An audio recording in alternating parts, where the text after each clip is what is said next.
by the power of Grayskull.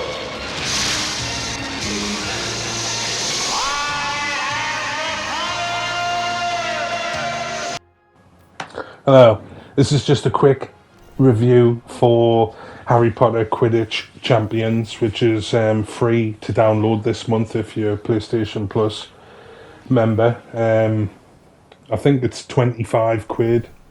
If you don't download it this month and you decide to play it later, you have to pay 25 quid.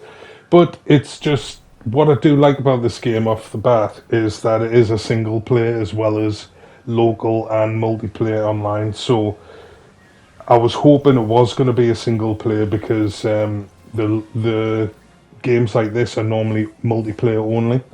But I'm just glad you've got a chance to play solo if you do like playing solo games and you don't like playing online.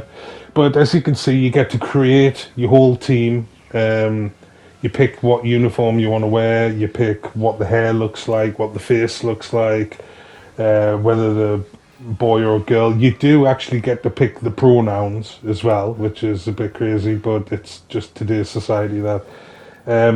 But you're basically going to have everybody who's a part of like each position. So you need a bludger, a catcher, a seeker, a goalkeeper, and something else.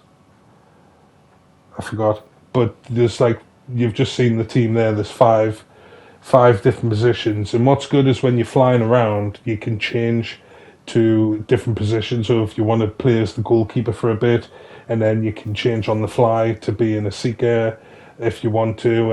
It's just up to you how you want to play. You might just want to stick in that same position if you find that's easier for you, or you enjoy that bit of gameplay better. At the moment, this footage here is just what's available to buy. Obviously, it's in-house catalogue of things that you can buy, but you can pay real life money to get these coins, but you do earn these coins by just playing the game. And as you can see, there's Malfoy and Ginny Weasley and Cedric Diggory and shit, so you can be people out of the Harry Potter franchise, which is good. There's Hermione and the Weasley twins and stuff. So once this is the main like menu. Once you've created your team and you're ready to go, those blue circles you can see, that's where the goals are. So it's just like a little reminder because you're in front of the goals there. You can move forwards or back. You can just see the rings, so it's just a little reminder of where everything is. So it's basically Quidditch. I mean, if you're not a Harry Potter fan, you're not going to know anything about it, but it does take you through tutorials of each position that you want to play. They're the chaser, the bludger, the seeker, and the goalkeeper. So there's only 4 positions. I thought there was 5. But yeah, it's good fun. I mean, getting used to the broom, you can go into the options and you can invert the controls and shit like that. The controls are quite easy. You've got fly forwards, fly backwards. You've got boost, and you have a drift, where you can basically look in one direction while you're traveling in another direction, which comes in handy when you're wanting to pass to somebody without having to fly in like towards them. You can just look at them while you're still flying forwards. And you've got circle, which is like a barrel roll, which you use to evade.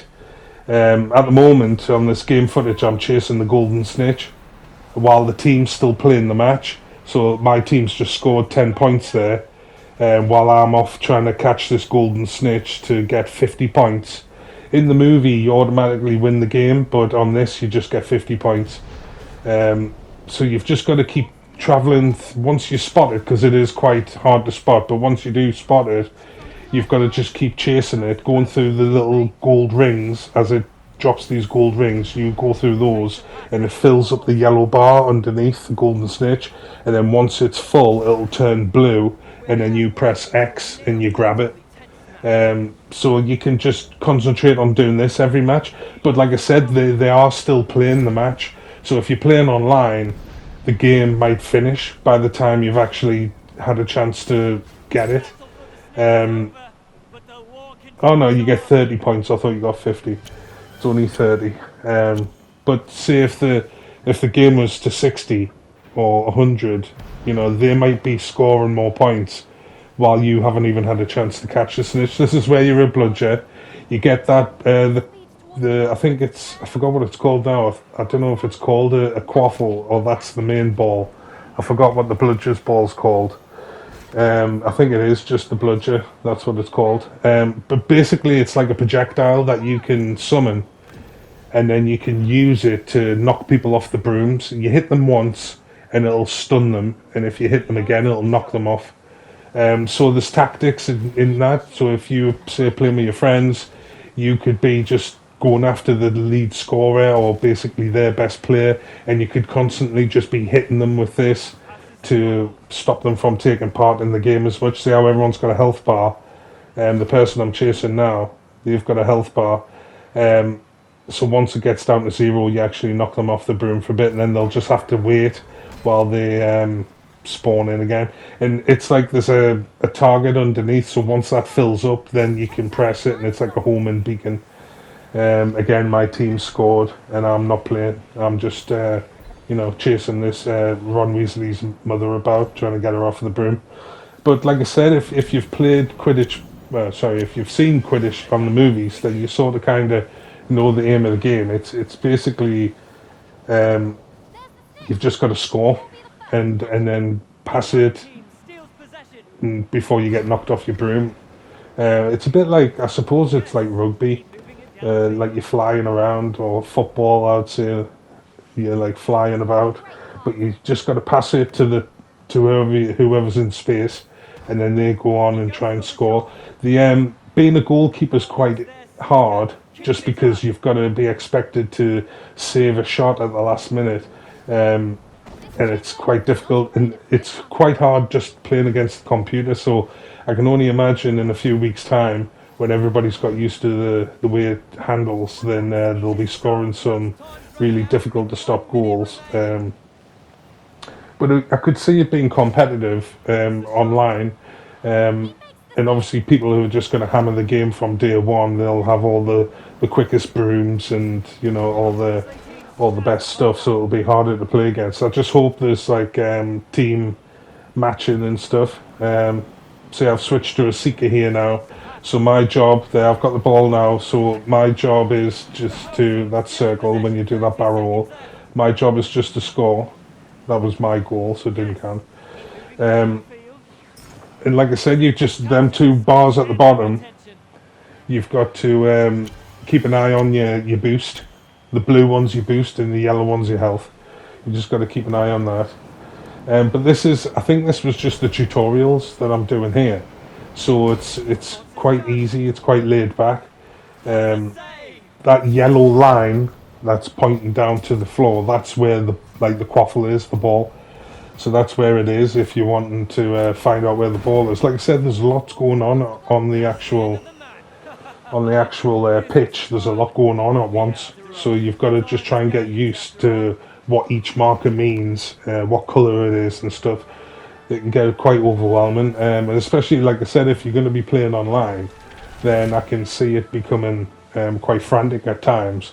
So, but once you've got used to a certain position, like whether you want to be a goalkeeper or a seeker or whatever, then you can just stay that position all the time. You don't need to keep switching about. So if you feel more comfortable in one position more than the other one, then you can. And like I said, I'm glad to have got people from the movie franchise involved. Plus, you get a chance to customize your own team, which is great. But I can imagine them bringing out more things later on, different costumes and different brooms and stuff like that later on to make it more enjoyable. But I was having fun. I mean, it's definitely worth downloading for free. I mean, I don't know if I'd pay 20 odd quid for it, but I know the people, like everybody on the internet has been saying that this should have just been a DLC for the Harry Potter game that came out, Hogwarts Legacy. This should have just been added on to that. But the game developers who have made this game, obviously different from the people who made Hogwarts Legacy, so they wanted it as a game, like a standalone title, which makes sense. But I think they would have made a lot more money if they had just made it as a DLC to the original Harry Potter game, because it would be so much better. You'd be able to use your created character, because the graphics are quite different. These are quite cartoony, like the models of the people in that, and like if you see, they're quite cartoony the way they look. But I think it's decent. You know what I mean? I can see it becoming addictive.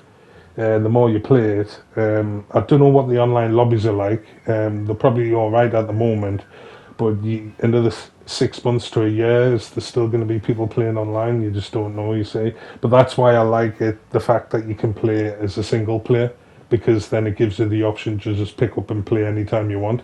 You do have to sign up for a Warner Brothers account in order to play the game.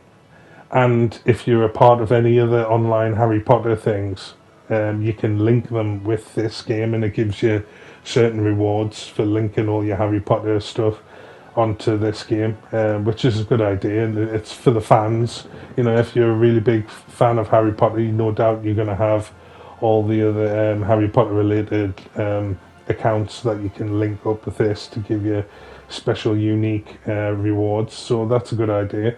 But it is what it is. It's just like an online sports game, basically. If you take Harry Potter out of it, it's like I said, it's like playing football or rugby or something. You've got a goalkeeper, you've got players on the pitch, you're trying to score goals, and you're trying to stop other people from scoring. It's very basic, but that's what makes a game good.